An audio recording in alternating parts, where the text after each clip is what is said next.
वित्त मंत्री की भी बात आपने सुनी, योगी आदित्यनाथ की भी, और सुधांशु त्रिवेदी के साथ साथ गौरव वल्लभ की भी। किसकी बात आपको हकीकत के ज्यादा नजदीक लगती है?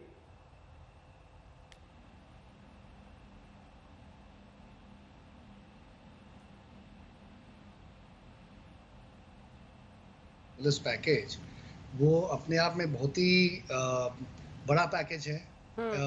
और इसको अब वित्त मंत्री धीरे धीरे करके अनाउंस कर रहे हैं कहाँ कहाँ ये पैसे जाएंगे और पैसे आएंगे कहाँ से, ये भी वो अनाउंस कर रही हैं।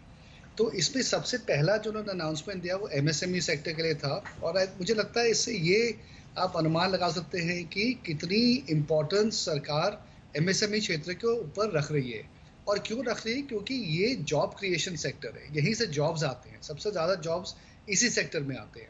तो इस सेक्टर के लिए 3 लाख करोड़ रुपए का एक क्रेडिट स्कीम निकालना मुझे लगता है बहुत अच्छी बात है, क्योंकि इससे आपका एम्प्लॉयमेंट जनरेशन फिर जो है वो मेंटेन होगा, आगे जाके एम्प्लॉयमेंट जनरेशन भी होगा, और उससे अल्टीमेटली लोगों के जेब में पैसे जाएंगे। तो इसलिए मुझे लगता है कि बहुत अच्छा स्कीम है ये, सरकार का काफी अच्छा आइडिया था ये करने का।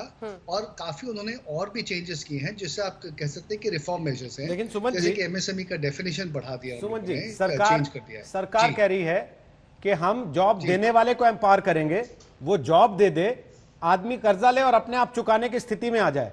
कांग्रेस कह रही है कि आप कर्जा मत दीजिए, आप सीधे पैसे दे दीजिए आदमी को। क्या बेहतर है दोनों में से?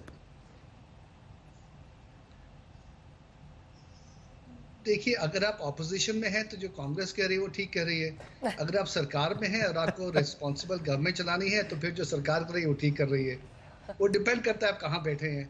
लेकिन मुझे लगता है जहां तक इकोनॉमी का सवाल है, ऐसे ही पैसे यहाँ वहाँ सब जगह बांट देना, चाहे जो भी स्थिति हो आज के ज़माने में कोविड को लेके, वो ठीक उचित नहीं है, क्योंकि अल्टीमेटली ये पैसे कहीं से तो आने हैं। अगर वो एमएसएमई नहीं रीपे करेगा तो देश कहाँ से रीपे करेगा? जैसे विक्रम किर्लोस्कर साहब बोल रहे थे कि अल्टीमेटली हमें देश को ही तो वापस करने वो पैसे, आखिर हम भी कहीं से बोरो करेंगे उसको, तो कहीं ना कहीं किसी ना किसी को तो पैसे वापस करने ही पड़ेंगे। तो ये इससे अच्छा है कि भाई सरकार एक बहुत अपने पर जिम्मेदारी ले ले, जो बाद में वो नहीं चुका पाए। उससे अच्छा है कि जितने सारे एमएसएमईज हैं उनके ऊपर थोड़ा सा एक्स्ट्रा बोझ डाले और उनको बोले कि भाई आप पैसे लो, अपना कारोबार संभालो, आगे बढ़ाओ, और जैसे जैसे आपके पास पैसे आएंगे वैसे वैसे आप इनको वापस कर देना। ठीक। अगर नहीं वापस कर पाए तो ये एक नॉन कोलैटरलाइज स्कीम है, तो अगर उसमें वो पैसे नहीं वापस कर पाए तो सरकार, मुझे लगता नहीं है कि ये बोलेगी भैया इसलिए आप अपना दुकान बंद कर दो और अपना बिजनेस को छोड़ दो। तो एक तरह से आप ये समझ लीजिए कि काफी लो लेवल पे, लो रिस्क लेवल पे लोगों को लोन मिल रहे हैं।